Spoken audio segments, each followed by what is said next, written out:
تاریخ کی ایک ایسی قوم جنہیں بے شمار نعمتوں اور قدرتی وسائل سے نوازا گیا تھا۔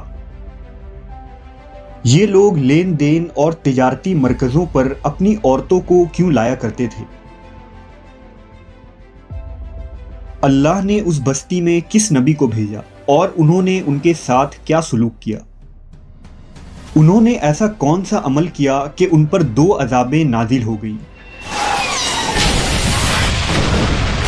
آج ہم اس صفحہ ہستی سے مٹ چکی ایک تاریخی قوم اصحاب ایکا کے متعلق جانیں گے۔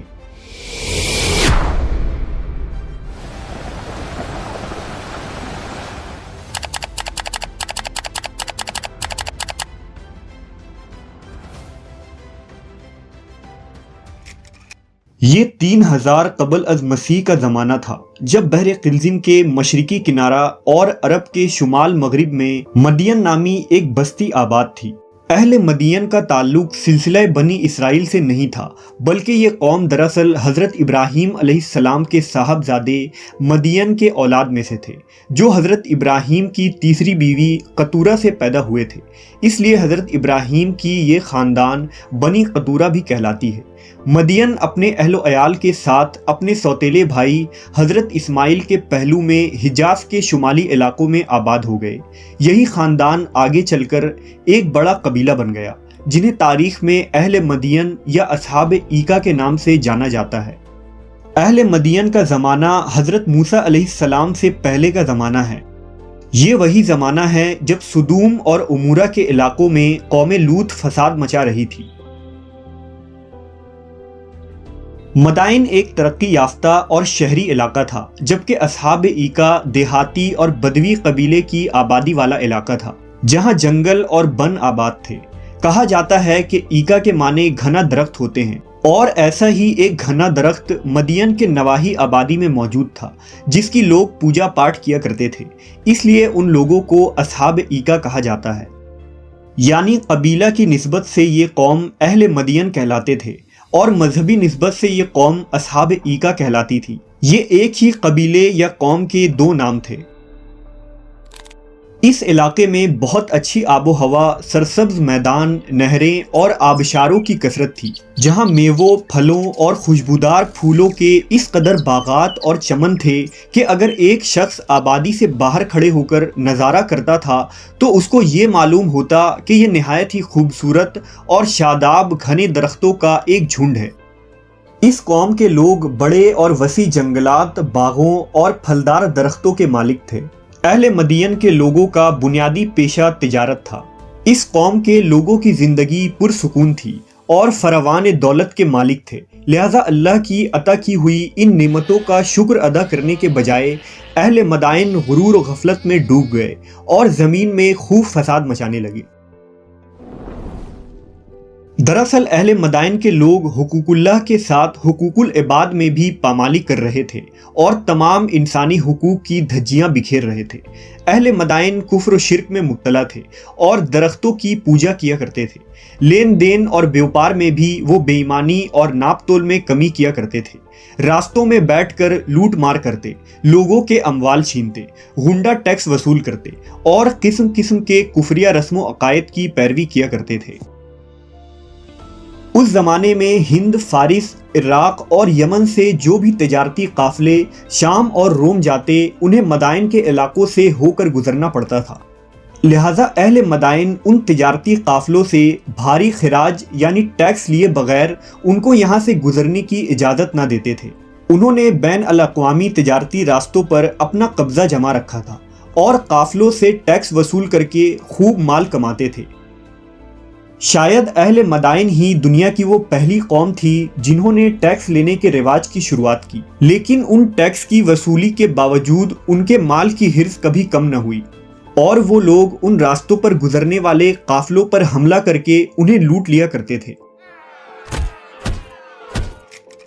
روایت ہے کہ جس ایکا نامی درخت کی یہ لوگ پوجا کیا کرتے تھے، اس درخت کے آگے ہر 3 مہینے کے بعد ایک خوبصورت کنواری لڑکی کو ذبح کیا جاتا تھا اور اس کے سارے اعضاء کو الگ الگ کر کے دفن کیا جاتا۔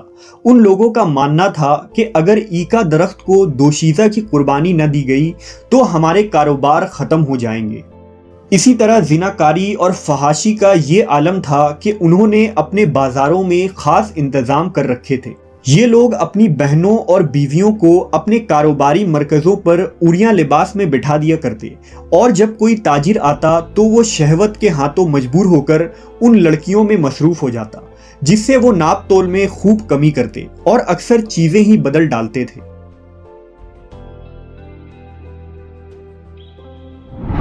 لہٰذا اہل مدائن کی رشد و ہدایت کے لیے اللہ نے ان میں حضرت شعیب علیہ السلام کو مبعوث کیا۔ آپ کا تعلق اہل مدین سے تھا۔ حضرت شعیب کے والد کا نام میکائیل تھا، جو یشجر کے بیٹے تھے۔ یشجر مدین کی اولادوں میں سے تھے، جو حضرت ابراہیم کے صاحبزادے ہیں۔ اس طرح حضرت شعیب کا نسب حضرت ابراہیم علیہ السلام سے جا ملتا ہے۔ حضرت شعیب عرب کی سرزمین میں بھیجے گئے تیسرے نبی ہیں، جو حضرت ہود اور حضرت صالح علیہ السلام کے بعد مبعوث کیے گئے۔ توریت میں حضرت شعیب علیہ السلام کا ذکر باب خروج میں جیتھرو کے نام سے آیا ہے، لیکن اس باب میں آپ کے متعلق بہت زیادہ معلومات نہیں ملتے۔ بچپن سے ہی حضرت شعیب علیہ السلام کی پرورش اس طرح ہوئی تھی کہ وہ اپنے قوم کے نیک اور معزز ترین شخص مانے جاتے تھے۔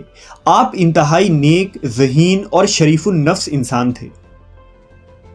نبوت کے عہدے پر فائز ہونے کے بعد حضرت شعیب نے دعوت و تبلیغ کا آغاز کیا اور اہل مدین کو خطاب فرماتے ہوئے کہا، اے میری قوم، اللہ کی عبادت کرو کہ اس کے علاوہ تمہارا کوئی خدا نہیں، اور خبردار ناپ تول میں کمی نہ کرنا، اور میں تمہارے بارے میں اس دن کے عذاب سے ڈرتا ہوں جو سب کو احاطہ کر لے گا۔ میں تمہارے لیے ایک امانت دار پیغمبر ہوں، لہٰذا اللہ سے ڈرو اور میری اطاعت کرو۔ حضرت شعیب کی توحید کی دعوت سن کر قوم کے متکبر سردار غضبناک ہو گئے اور کہا، اے شعیب، ہم تم کو اور تمہارے ساتھ ایمان لانے والوں کو اپنی بستی سے باہر نکال دیں گے، ورنہ تم سب کو ہمارے مذہب پر واپس آنا پڑے گا۔ حضرت شعیب اپنی قوم کی بدعمالیوں پر سخت رنجیدہ رہتے اور انہیں بار بار واعظ و نصیحت کرتے۔ حضرت شعیب کی دعوت کے جواب میں اہل مدین تانا زنی کرتے ہوئے انہیں سنگسار کرنے کی دھمکیاں دینے لگے۔ قوم کے لوگوں کی دھمکیوں کے بعد حضرت شعیب کو اس بات کا اندازہ ہو گیا کہ ان کے دلوں پر مہر لگ چکی ہے اور ان پر کسی بات کا کوئی اثر نہیں ہوگا، لہٰذا انہوں نے اپنے رب سے دعا کی کہ اے پروردگار، ہم میں اور ہماری قوم میں انصاف کے ساتھ فیصلہ کر دے، اور آپ سب سے اچھا فیصلہ کرنے والے ہیں۔ در حقیقت ان الفاظ کے ساتھ حضرت شعیب نے اپنی قوم میں سے جو کفار تھے ان کی ہلاکت کی دعا کی تھی، جسے اللہ نے قبول فرمایا۔ نافرمانی اور سرکشی کے پاداش میں قوم شعیب کو دو قسم کے عذاب نے آ گھیرا، ایک زلزلے کا عذاب اور دوسرا آگ کی بارش۔ لہٰذا روایت ہے کہ جب وہ اپنے گھروں میں آرام کر رہے تھے تو یک بیگ ایک ہولناک زلزلہ آیا، اور ابھی یہ ہولناکی ختم بھی نہ ہوئی تھی کہ اوپر سے آگ برسنے لگی۔ قوم پر عذاب آتا دیکھ کر حضرت شعیب علیہ السلام اپنے اہل و عیال اور ساتھیوں کو لے کر یہاں سے چل دیے۔ اللہ نے ان لوگوں پر جہنم کا ایک دروازہ کھول دیا، جس سے پوری آبادی میں شدید گرمی اور لو کی حرارت و تپش پھیل گئی، اور بستی والوں کا دم گھٹنے لگا، اور گرمی کی تپش سے ان کے بدن جھلسے جا رہے تھے۔ علامہ ابن کثیر لکھتے ہیں کہ یہ تپش و گرمی ان پر قائم رہی، اور 7 دن مسلسل ان پر ہوا بند ہو گئی، جس کی وجہ سے پانی اور سایہ بھی ان کی گرمی کم نہ کر سکا، اور نہ ہی وہ درخت کے جھنڈ ان کے کام آئے جن کی وہ پوجا کیا کرتے تھے۔ زلزلہ آیا اور آسمان سے آگ برسی، جس میں سب کے سب ٹڈیوں کی طرح تڑپ تڑپ کر جل گئے، اور کچھ ہی لمحے میں سب کے سب جل کر راکھ کا ڈھیر بن گئے۔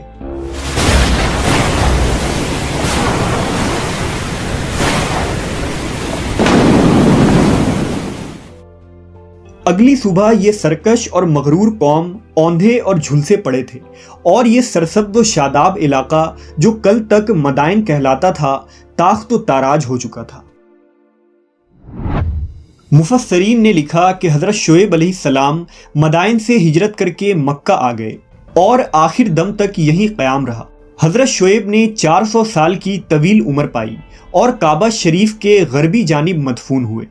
بعض مفسرین کے مطابق حضرت شعیب علیہ السلام کی ایک صاحبزادی کا نکاح حضرت موسیٰ علیہ السلام سے ہوا۔ اس طرح آپ کو حضرت موسیٰ کے سسر ہونے کا بھی شرف حاصل ہے۔ آج مدین کا یہ علاقہ سعودی عرب کے شمالی مغربی ضلع تبوک کے علاقے البدا میں واقع ہے، جسے مدائن شعیب کہا جاتا ہے۔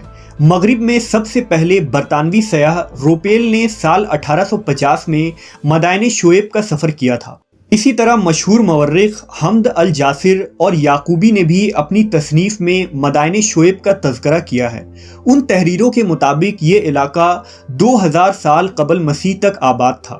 مدائن شعیب میں چٹان تراش کر بنایا ہوا ایک قدیم نخلستان ہے، اور یہاں پہاڑوں اور چٹانوں میں بے شمار گھر اور تاریخی عبادت گاہیں تراش کر بنائی گئی تھی۔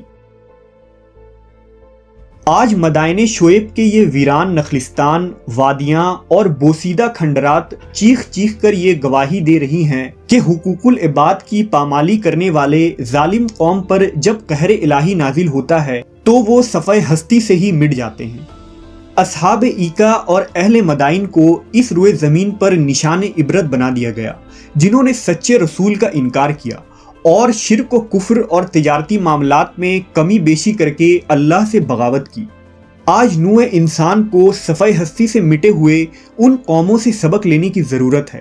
کیا کہیں ہم خود آج ناپ تول اور لین دین میں ناانصافی کے اس بدعمالی میں مبتلا تو نہیں؟ جبکہ آج معاشرے کا حال یہ ہے کہ عقل کے پیدا کیے ہوئے مذاہب سیکولرزم، لبرلزم، کمیونزم، سوشلزم اور کیپٹلزم کے ماننے والے اقوام جانوروں سے بھی بدتر فکر حیات کے مالک ہیں۔ پیٹ کی خواہشوں نے ان عقل زادوں کو اندھا کر کے انسانی بستیوں میں خون کی ہولی کھیلنے اور ندیاں بہانے کے سوا کوئی کام نہیں سکھایا۔ اکنامک ڈیولپمنٹ اور پروفٹ کی حرص کے نام پر آج کے ملٹی نیشنل کمپنیز کے پیدا کیے گئے لوگ وحشت، درندگی اور دہشت گردی میں بھیڑیوں، شیر، چیتوں اور جنگل میں بسنے والے خونی درندوں کو بھی پیچھے چھوڑ دیا ہے، جنہیں نہ تو حلال و حرام کی تمیز ہوتی ہے اور نہ ہی ناپ تول اور لین دین میں انصاف کی پرواہ۔